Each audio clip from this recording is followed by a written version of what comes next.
In this Q&A, we're going to be talking about some of the common questions that I've received from some of you and address the queries basically. If you have any other queries, you can always submit them over the inbox and we'll include them in the future sessions.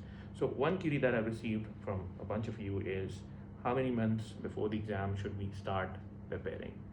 Well, it depends on your individual capabilities as well to some extent, but if I was to give a basic rule of thumb, you should be starting off the preparation definitively 6 months before the exam.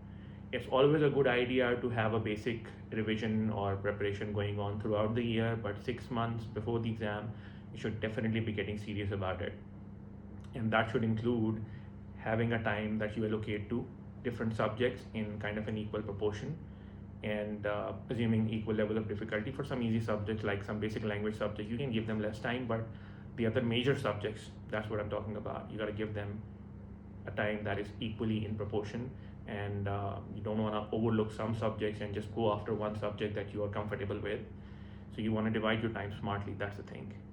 Another query that I've received is, how many past papers should we be doing? Well, past papers must be done both in terms of quantity and quality. So if you were to start off, let's say you've just done the syllabus and you're talking about, okay, which past paper should I do? The last 5 years. Focus on the last 5 years first. Don't go too broad and don't talk about too many old past papers. Like if you are looking at the 1990s papers right now, or if somebody is making you look at the 1990s past papers right now, they're doing you a bit of disservice. First, focus on the last 5 years. That is the pattern that relates to the current and upcoming exams most closely, because along the way many times syllabuses have been changed and modified. You don't want to be doing obsolete past papers first, and start off with the last 5 years. Now once you've done them, now I would recommend you do the last 5 years 2 to 3 times instead of going too far down the road. Once you're comfortable with them, once you can understand the questions, and once you can see some patterns across the exams, okay, and then you can jump down and go as far down as 10 years in the past and do those past papers, do them well. And doing them well means a lot of different things, and a lot of you might interpret this very differently. That's where guidance is really important. You have to understand the patterns across papers, you have to understand the demands of the examiner, how is the mark scheme actually being applied, especially on those questions that are graded by levels of response. You got to be really good at that. You don't have to be like, okay, I think this 14-mark question on Pakistan studies history, I'm gonna get a 14 out of 14, I've written so well. Wait a minute, you gotta get it evaluated, and evaluated properly, right? There's a lot of bad evaluation out there, especially coming from people who've never seen these exams in person. And the levels of response are a subjective thing too. So you want to make sure that they are being evaluated in a way that examiners would be grading you as well. That's why a lot of the students, I keep hearing about this every year. We go to the exam goes well, result comes out, disaster. Why? Because your expectations and the examiner's expectations aren't converging. There's a divide over here. So you need that evaluation going on properly, and there are as many permutations and combinations of this as many other students out there. Each one of you has individual strengths and weaker areas. So it's also important to look at what are the weaker areas and kind of practice according to those weaker areas to polish them out, and not to kind of skew your practice towards areas that you're already strong with just to feel good about it.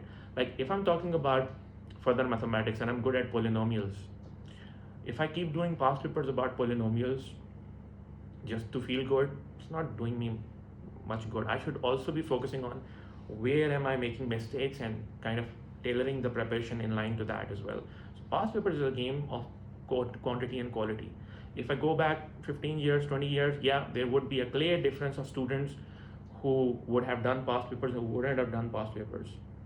And I've even, by the way, heard some students, this is by the way 10 to 15 years down the road, near the exam, registrations are done and they're asking, is there a thing called past papers? Like literally, this is the scenario. But now there's a lot more awareness of these things, and every other student would have seen past papers at some point in their journey, but do they all get the same grades? No, something must be going wrong, right? So you got to do it with quantity plus quality. And the other question that I've received is, how many books should I be using? For context, I'm doing A-levels biology. Well, the number of books is again a question that is very common over the years. I recommend you stick with one book, the endorsed textbook. These days there are multiple endorsed textbooks as well. I know that. Just go with one endorsed textbook coming from the exam board for which you're studying and use it as a reference material. Please, that's very important. You don't want to do the book cover to cover in equal detail. It will hurt you going into university, trust me. You're gonna get courses over there which will have a lot less time to get finished with. And if you are stuck with the approach that I need to read the book from page 1 to page 350, it's gonna be a disaster later down the road. What you're gonna make sure is you are using your textbook as a reference to extract relevant information. A lot of the students again need help with that. That's also a skill, that what part should I be doing, what part should I not be doing or be doing in less detail. But let me tell you, as a basic answer, stick with one core textbook and do it well instead of going for too many different textbooks. The other question, this happens to be the last question for this particular video, is that how should I choose extra subjects? Okay, now there are some students who would choose extra subjects to add on 1 or 2 extra A's. That's one motivation to it. Okay, I understand that if you have that motivation.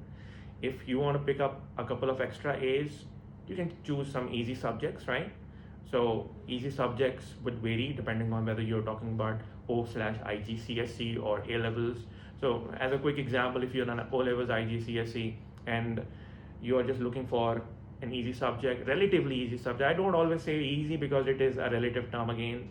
A relatively easy subject which can be kind of approachable to students from the science group, students from the business group. It could be commerce, could be approachable to both people.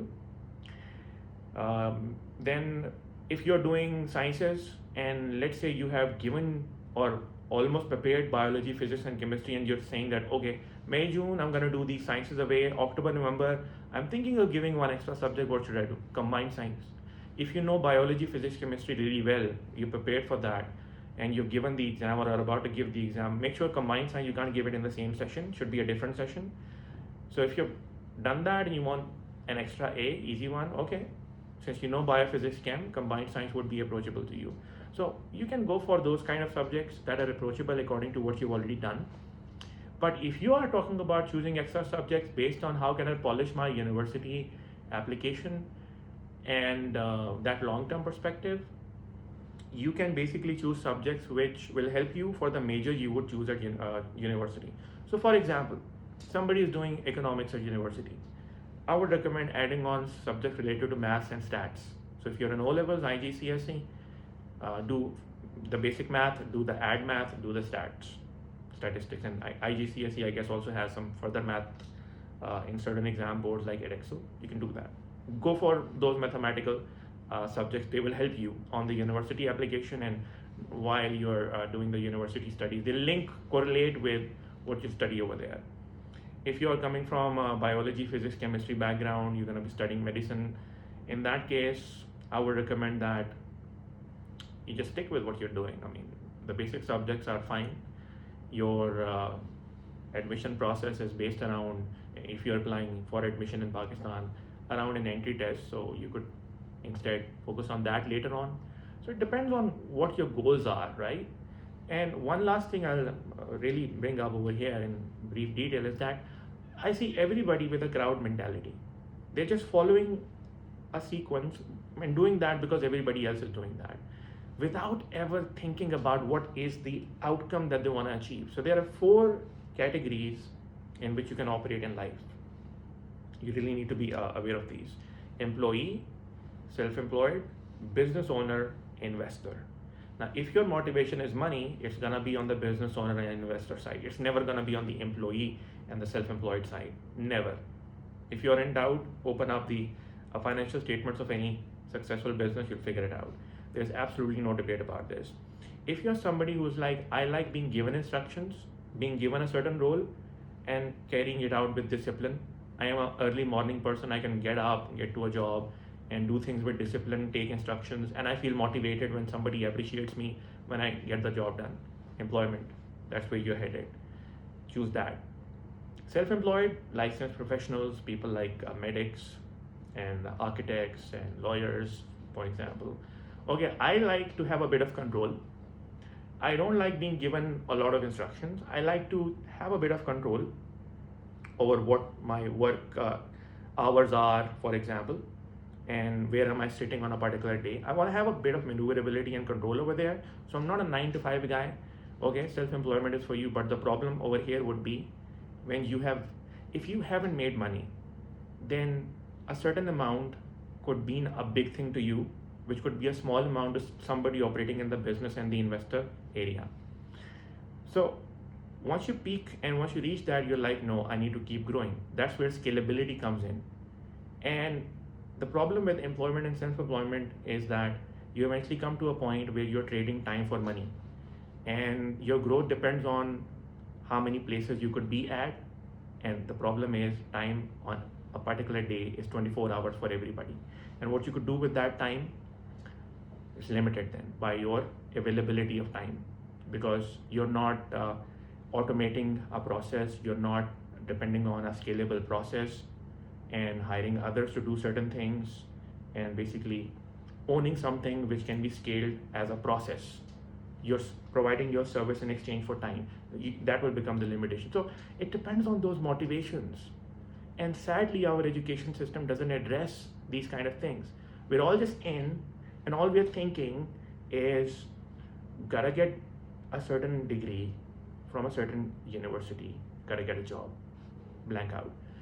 So I wouldn't want a person with a business owner mentality being stuck in employment because they will have a hard time. I wouldn't want a micromanager who likes to micromanage everything, self-employment, be sitting in a business owner's capacity, because being a business owner is about automating and scaling, not about micromanaging. So you have to first study yourself. What kind of personality do you have? And what do you want to eventually do? Not in terms of a designation, in terms of what I've just explained, what quadrant or what category you want to end up in. Then you can choose your education path, the subjects you do, and the universities that you go to. It's not about them, it's about you. Everybody's talking about what the universities want. They're not going to be paying your bills once you're out of university. You'll be doing that. So first think about what is it that you want. Your subject should sync with what is it that you want, your final objective. And that's how you choose subjects, basically. Hopefully that answers some of these queries. And if you have other queries, keep sending them in a future session. We'll address that. And if I receive queries more frequently, we can also do this Q&A more frequently. And sign up at zohairprasadacademies.com to simplify your preparation process. Take help from my expertise and the experience I've had with your subjects, basically to simplify a lot of the things you could waste time on and make your journey easier. So hopefully you'll get benefit from this video and you're smart enough to like and share this.